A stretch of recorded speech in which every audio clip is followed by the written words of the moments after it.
If you're anywhere between 60 and 70 years old, one of the biggest financial decisions you'll ever make is staring you right in the face: when to start collecting Social Security.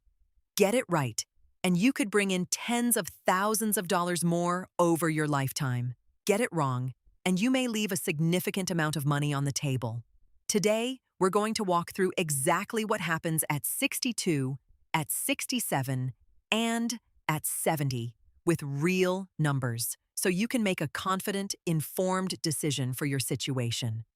Before we compare the three ages, you need to understand one foundational concept. Your benefit amount is not fixed. The Social Security Administration calculates something called your primary insurance amount. That's the monthly payment you'd receive if you claim at your full retirement age. For most people watching this video, your full retirement age is 67. That's the baseline. Every month you claim before 67, your benefit is permanently reduced. Every month you wait past 67, your benefit permanently increases. It's not a temporary adjustment. Whatever you lock in on day one is what you'll receive for the rest of your life, adjusted only for inflation. So the decision of when to claim isn't just about this month or next year. It's about every month for the next 20 or 30 years. That's why it deserves serious thought.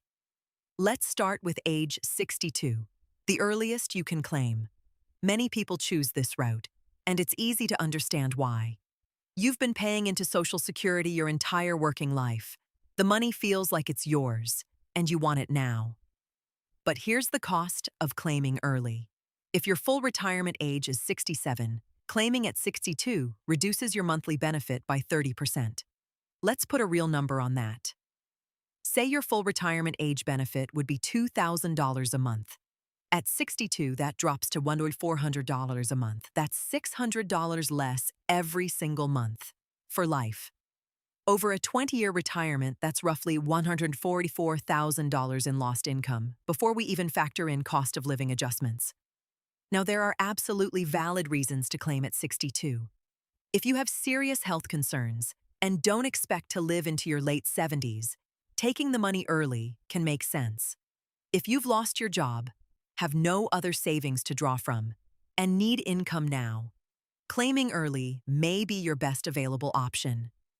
The takeaway here: claiming at 62 is a legitimate choice, but go in with your eyes open about what it costs you over time. Claiming at 67 means you receive your full primary insurance amount. No reductions, no bonuses. Just exactly what the formula calculated based on your 35 highest earning years. Using our same example, that's the full $2,000 a month. This is often the path that makes the most sense for people who are in decent health, have some savings to bridge the gap between retirement and 67, and don't have a spouse with significantly different health or earnings history. One important thing to know: if you're still working when you hit 67, your Social Security income will not be reduced due to your earnings. Before full retirement age, if you claim early and keep working, Social Security can temporarily withhold part of your benefit. At 67, that restriction disappears completely. The clear takeaway: if you can afford to wait until 67, you lock in a substantially higher base payment than claiming at 62 without having to hold out all the way to 70. Now let's talk about waiting until 70, the strategy that gets the biggest monthly check. From age 67 to age 70, your benefit grows by 8% per year. That means 3 additional years of waiting adds 24% on top of your full retirement amount. On a $2,000 base benefit, that brings your monthly payment to $2,480. That's an extra $480 every month compared to claiming at 67, and $1,080 more per month than if you had claimed at 62. The case for waiting to 70 is strongest if you're in good health and have a family history of longevity. It's also a powerful strategy for the higher-earning spouse in a married couple, because when one spouse passes away, the surviving spouse keeps the larger of the two benefits. Waiting to 70 can essentially act as longevity insurance. The longer you live, the more that higher monthly payment pays off.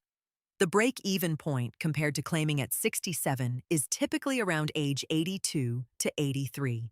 If you live past that, waiting to 70 wins financially. Takeaway: if you're healthy, have other income to cover your expenses until 70, and want to maximize your lifetime benefit and protect a surviving spouse, waiting to 70 is hard to beat. One of the most practical ways to think about this decision is through the break-even lens. The break-even age is the point where the total lifetime dollars collected by waiting eventually surpasses what you would have collected by claiming earlier. If you claim at 62 versus 67, you collect smaller checks but for 5 more years. You need to live to roughly age 78 or 79 before the person who waited to 67 catches up and pulls ahead in total dollars received. If you claim at 67 versus 70, the break-even is around age 82 to 83. Now here's the truth many people miss. Average life expectancy in the United States for someone who reaches age 62 is actually close to 84 for women and about 81 for men. That means, statistically, a significant portion of people watching this video will live past the break-even point for waiting. Of course, these are averages. Your personal health history matters far more than any national statistic. A useful exercise. Talk to your doctor honestly about your health outlook. Look at how long your parents and grandparents lived. That personal picture, combined with your financial situation, should guide the timing more than any rule of thumb. If you're married, you cannot make this decision in isolation because Social Security isn't just about you. Spousal benefits allow a lower-earning spouse to collect up to 50% of the higher earner's full retirement age benefit. And survivor benefits mean that when one spouse passes away, the surviving spouse collects the higher of the 2 monthly amounts, not both, just the larger one. This is why the most common recommendation for married couples is to have the higher-earning spouse wait as long as possible, ideally to 70, while the lower-earning spouse may claim earlier. The goal is to maximize that survivor benefit because whoever lives longer will depend on it. Let's say the higher earner's benefit at 70 is $3,000 a month, and the lower earner's benefit is $1,200. If the higher earner passes away first, the surviving spouse steps up to $3,000 a month for life. That can be a financial lifeline during widowhood, which on average lasts several years. Actionable takeaway. If you're married, sit down together and map out both of your benefit amounts at different ages. Run the survivor benefit scenario. This joint planning step could be worth more than any other financial decision you make this decade. Let's bring this all together with a practical framework. Ask yourself 4 questions. First, what is my health situation? If you have a serious condition that may shorten your life, claiming early deserves strong consideration. If you're healthy with a family history of living into your mid-80s or beyond, waiting likely pays off. Second, do I have other income sources? If you have a pension, 401k, or IRA that can cover your living expenses until 67 or 70, waiting becomes much more viable. If Social Security is your primary or only income source right now, that changes the calculus. Third, am I still working? If you're under full retirement age and still earning a meaningful income, claiming Social Security early can actually result in withheld benefits. Wait until at least 67 if you plan to keep working. Fourth, is there a spouse to protect?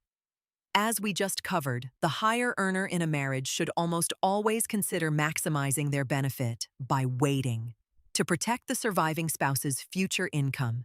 There is no single correct answer that fits every household.